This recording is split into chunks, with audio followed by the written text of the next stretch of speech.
This is chue. This means help. Chue. Now, if you are, I'm going to give you a couple of variations of this word just because I'm thinking about it right now. If we're looking at, this means to help, right? You to help me, right? You help as a verb.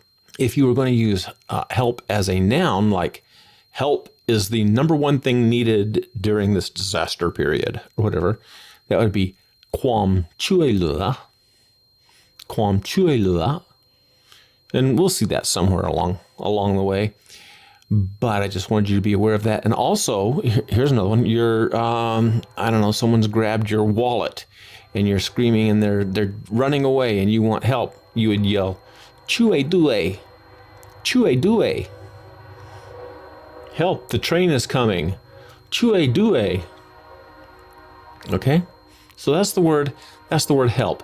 But in this case, we're using it as to help, like to help me.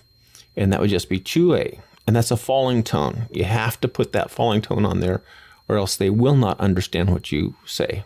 TheThaiLanguage.com. I have a PDF that's got, I think, 14 beginning phrases that you need to know. And you will also be able to find some links to my online course where I have some free lessons. I'd like for you to sign up for both.